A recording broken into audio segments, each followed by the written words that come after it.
الحمدللہ رب العالمین والصلاة والسلام علی سید الانبیاء والمرسلین اما بعد فاعوذ باللہ من الشیطان الرجیم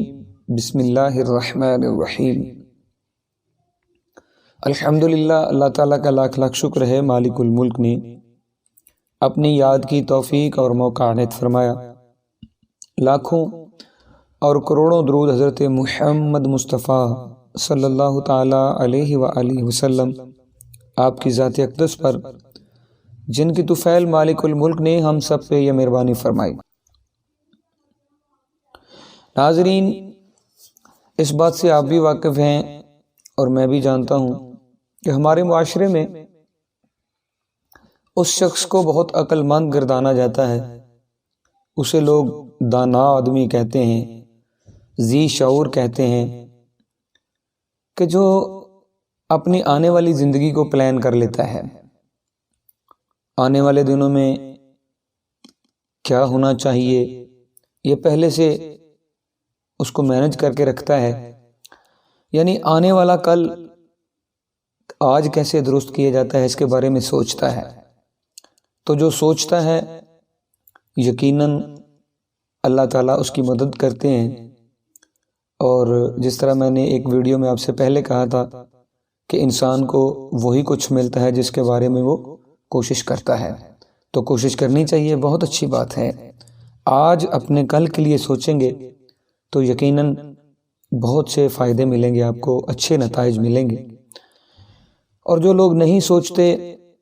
وہ آج کی طرح کل بھی پریشان رہتے ہیں۔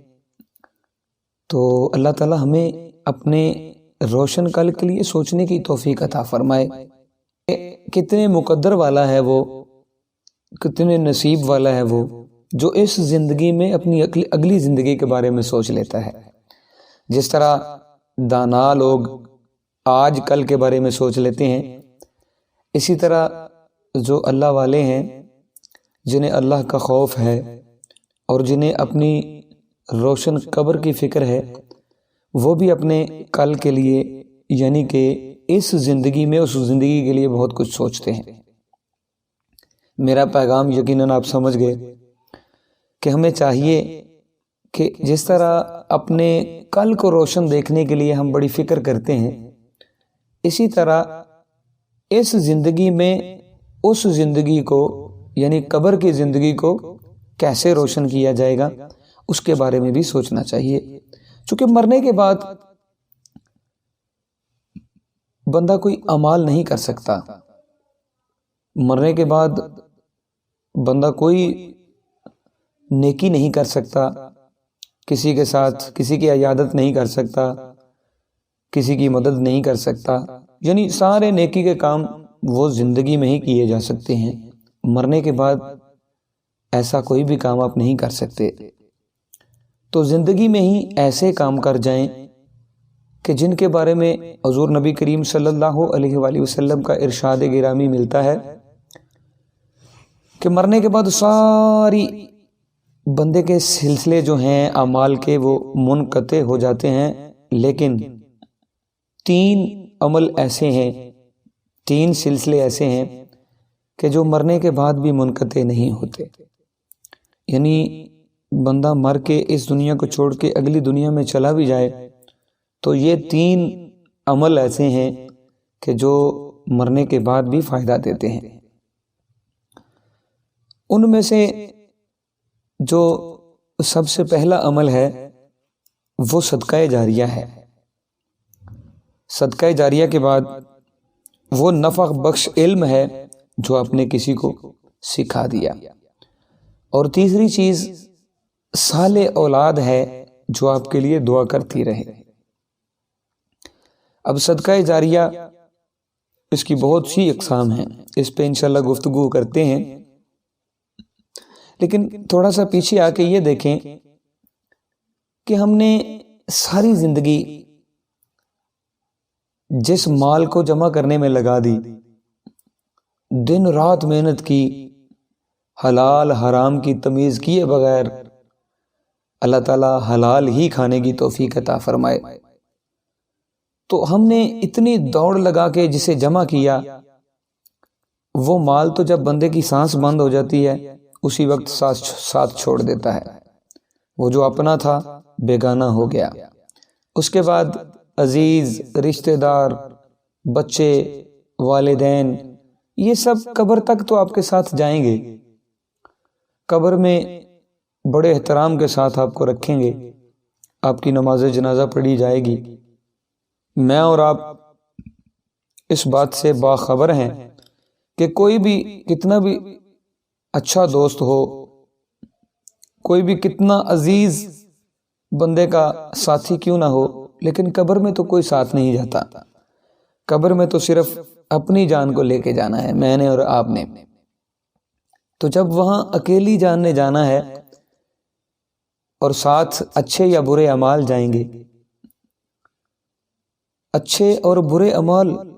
قبر میں ہمیشہ آپ کے ساتھ رہیں گے، آپ کا ساتھی بن کر۔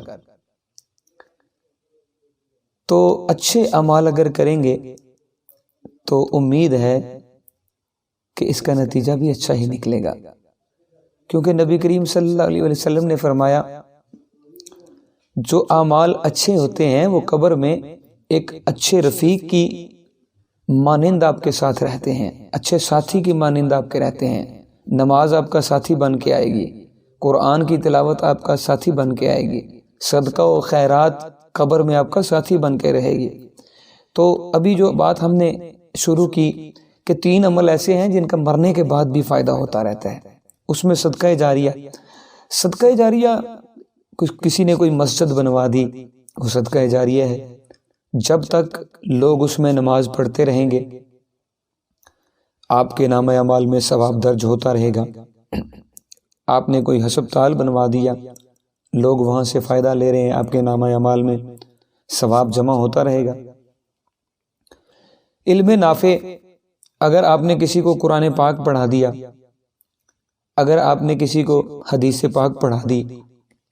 اگر دین کا علم پڑھا دیا، کسی کو کوئی غسل کا طریقہ سکھا دیا، کسی کو وضو کرنے کا طریقہ سکھا دیا، یعنی نفع بخش علم کسی کو ٹرانسفر کر دیا، کسی کو دے دیا، تو جب تک وہ بندہ اس پہ عمل کرتا رہے گا تب تک آپ مر بھی جائیں گے، آپ چلے بھی جائیں گے، قبر میں چلے جائیں گے، جب تک اس بتائے ہوئے عمل پہ لوگ عمل پیرا ہوتے رہیں گے آپ کو فائدہ ہوتا رہے گا۔ اسی طرح صدقہ جاریہ کی تیسری قسم صالح اولاد ہے جو آپ کے لیے دعا کرتی رہے۔ صالح اولاد نبی کریم صلی اللہ علیہ وسلم کا پاک ارشاد ہے کہ صالح اولاد جو آپ کے لیے دعا کرتی رہے، یعنی ایسی اولاد جو 5 وقت رب کے حضور سر سجدے میں رکھتی ہو اور نماز ختم کرنے سے پہلے جب سلام پر پہنچے تو اس سے پہلے کہے ربنا اغفر لی ولوالدی وللمؤمنین یوم یقوم الحساب، یا اللہ مجھے بخش دے، میرے والدین کو بخش دے، اور مومنین کی بخشش فرما جو قیامت تک آنے والے ہیں۔ وہ اولاد جو 5 وقت نماز پڑھتی ہے، کم از کم اپنے رب کے ساتھ اس کی ملاقات جب ہوتی ہے تو وہ اپنے والدین کے لیے، اگر وہ نہ بھی چاہتا ہو، اس کے ذہن میں یہ خیال نہ بھی ہو کہ اپنے والدین کے لیے دعا کرنی ہے، تو پھر بھی الحمدللہ اللہ کا اتنا خاص کرم ہے کہ یہ دعا تو اس نے پڑھنی ہے، ربنا اغفر لی ولوالدی وللمؤمنین یوم یقوم الحساب۔ اللہ پاک سے دعا ہے کہ جن کے والدین زندہ ہیں اللہ تعالیٰ انہیں ان کی خدمت کرنے کی توفیق عطا فرمائے، اور جن کے والدین چلے گئے ہیں ان کے لیے دعا کرتے رہنے کی توفیق عطا فرمائے، اور ہمیں جس طرح ہمیں اپنے کل کی بڑی فکر ہوتی ہے اسی طرح مرنے کے بعد روشن قبر کی فکر نصیب فرمائے۔